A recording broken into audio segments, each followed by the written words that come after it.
Class 10th के maths का exercise 6.3 मतलब 6.3 का जो पहला प्रश्न है इसमें दिया है कि यहाँ पे बहुत सारे त्रिभुजों के युग्म दिए हैं। उनमें बताना है कि कौन कौन से युग्म हैं जो समरूप हैं। दो त्रिभुज दिए हैं, उनमें हमें समरूपता की जांच करनी है कि और उनमें समरूपता की कौन कौन सी कसौटियाँ लगती है ये हमें चेक करना है। वैसे समरूपता की 4 कसौटियाँ हमने पढ़ी है। कौन समरूपता, भुजा भुजा समरूपता और भुजा भुजा और कौन समरूपता। इनमें से हमें देखना है कौन सी समरूपता लगती है। जो पहला जो प्रश्न है इसमें दो त्रिभुज दिए हैं, दोनों त्रिभुजों में जो कोण दिए हैं, हाँ तो दोनों त्रिभुज में कोण दिए हैं। हम पहला त्रिभुज में जो तीनों कोण हैं उसमें लिख लेते हैं कि त्रिभुज ए बी सी। त्रिभुज ए बी सी में जो तीन कोण हैं, कोण ए और कितने डिग्री है 60 डिग्री और कोण बी 80 डिग्री और कौन सी 40 डिग्री, कौन सी 40 मतलब कोण बी 80 तो है और कौन सी कितना है 40 डिग्री है। ठीक है।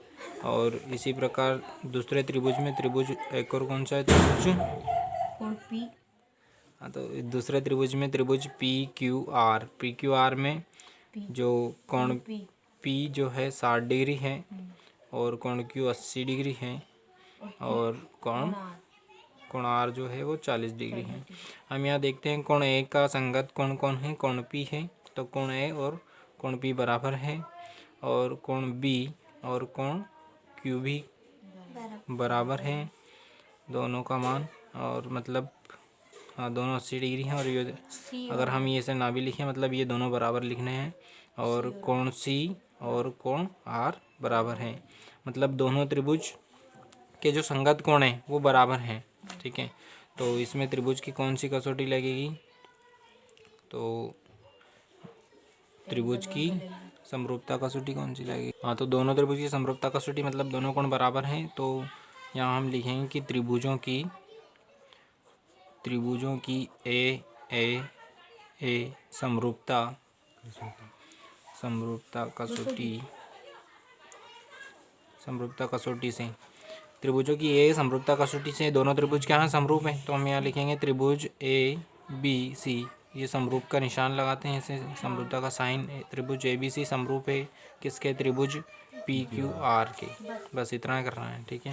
ये पहला प्रश्न। अब ये दूसरा जो प्रश्न है इसमें दिया है दो भुजाएं दी हुई है, दोनों भुजाएं इनकी संगत भुजाएं अगर समानुपात में है तो हम देखे हैं कि जो ए बी है, ए बी और ए बी का अनुपात संगत भुजा कौन सी हो सकती है। यहाँ ए बी 2 है तो इसकी संगत भुजा 4 और यहाँ 2.5 तो 5 होगी। तो ठीक है। तो ए बी और ए बी बटा क्यू आर, ए बी बटा क्यू आर मतलब 2 बटा कितना 4 मतलब 1 बटा 2।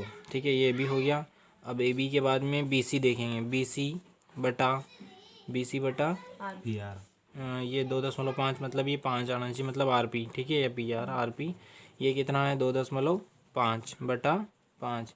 इसे हल करेंगे तो 1 बटा 2। ठीक है। हाँ और अभी जो तीसरी भुजा है वो ए सी बटा पी आर नहीं ए सी बटा पी क्यू बराबर, इसमें ए सी है 3 और पी क्यू है 6 मतलब 1 बटा 2। अब यहाँ देखते हैं कि जो ए बी बटा क्यू आर बराबर है किसके, बी सी बटा आर पी के, और ये भी बराबर है किसके, पी ए सी बटा पी क्यू के। अगर तीनों भुजाएं समानुपाती हैं, ठीक है, अगर ये समानुपाती हैं तो इसमें भुजाओं का समरूपता कसौटी लगेगी, मतलब समरूपता कसौटी कौन सी लगी इसमें, एस मतलब साइड मतलब भुजा ये समरूपता कसौटी लगी है इसमें। ठीक है। तो अगर ये समरूपता कसौटी लिखी मतलब ये दोनों त्रिभुज क्या हैं समरूप हैं, तो वो भी लिख देते हैं। त्रिभुज ए बी और सी समरूप है किसके, त्रिभुज पी क्यू आर के। ठीक है, बस यही करना था।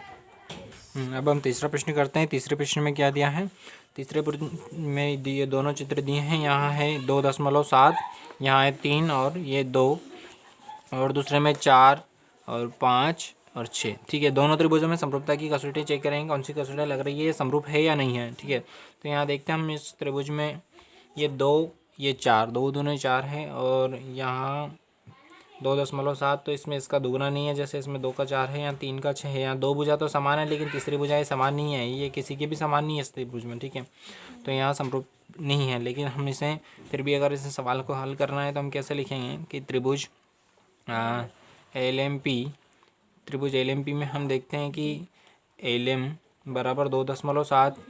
ठीक है, और LM हो गया MP बराबर कितना है 2, और MP बराबर 2, LP कितना है LP 3 है। इसी प्रकार त्रिभुज एक और है DEF, त्रिभुज DEF में हम देखते हैं कि जो DE है वो 4 है और EF है जो 5 है और DF या FD कितना है 6 है।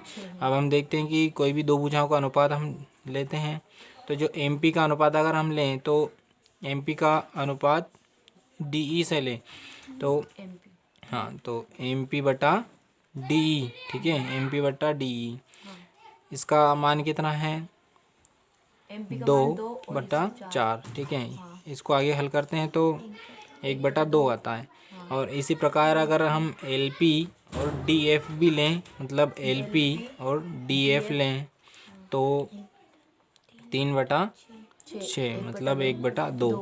लेकिन LM और LM बटा एक और कौन सी बची है ये EF, अगर ले LM बटा EF लें तो यहाँ 2.7 का बटा 5, यहाँ 1 बटा 2 नहीं आता है। ठीक है, तो इस प्रकार हमें यहाँ देखने को मिलता है कि जो MP बटा DE, ठीक है, MP बटा DE बराबर है किसके LP बटा DF के, लेकिन इसके बराबर नहीं है किसके LM बटा EF के। यहाँ तो तीनों भुजाएं समान अनुपात में नहीं, दो भुजाएं समान अनुपात में, इसलिए ये आकृतियाँ समरूप नहीं है। ये